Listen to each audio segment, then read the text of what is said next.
اول شيء طبعا وصفتنا هي حتكون دجاجة مشوية بالبهار التركي. جدا وصفة لذيذة وسهلة.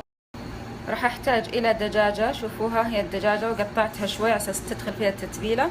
بحتاج الى رقائق بصل او بصل مبشور، بحتاج الى صويا صوص، بحتاج الى زيت زيتون، ثوم وزنجبيل، بشر ليمونة وعصيرها وبشر برتقالة وعصيرها. بستخدم بهارات مستر داش، هذه اختيارية، ما تبون او ما عندكم مش لازم. البهارات الاساسية هي الملح، النعناع ممكن يكون ناشف وممكن يكون طازج، حبوب الخردل، فلفل اسود، بابريكا، والبهار العثماني. اذا ما عندكم ممكن تحطون بابريكا حلوة وقرفة وشوية زعتر.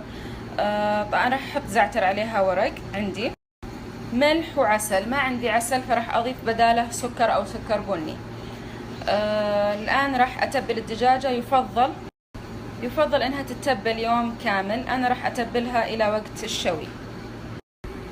هنا حطيت جميع المكونات، بشرة الليمون والبرتقال وعصير الليمون وعصير البرتقال وزيت الزيتون والصويا صوص والبهارات كلها.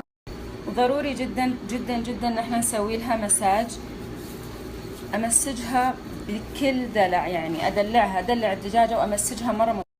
هنا تبلت الدجاجة، ضروري جدا بعد ما اتبلها احطها في كيس زي كذا واربطها واحطها بالثلاجة، بيكون افضل للتتبيل. هذه الدجاجة ممكن نخليها ليلة كاملة او ساعتين اقل شيء. الان راح ادخلها الثلاجة. هنا الان الدجاجة راح ندخلها الفرن، حطيت معها شوية بصل شوية ثوم وراح ادخلها الفرن. ممكن تحطون شرايح ليمون، خضار زي ما تحبوا. راح ادخلها الفرن وهي مكشوفة بدون تغطية لمدة تقريبا ساعة. بجهز الآن بطاطا كريسبي أو بطاطا مقرمش. طبعا هنا حطيت طحين وكركم وبابريكا وفلفل أسود وملح وبيكنج باودر. هنا البطاطا حاولت إني أقطعها بالقشر بتكون طعمها ألذ. حاولت أقطعها تكون شوية سميكة.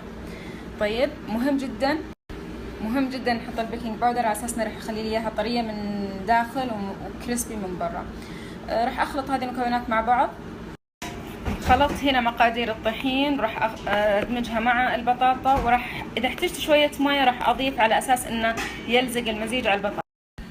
هذا الشكل راح اخليه تقريبا نص ساعه، هو راح ينزل مويه وراح يلصق عليه مره كويس، وبعدين راح اقليه اقل من نص ساعه او تقريبا نص ساعه وببدا اقليه.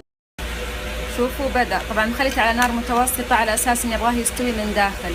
شوفوا بدا يطلع ويبين شكله، شايفين؟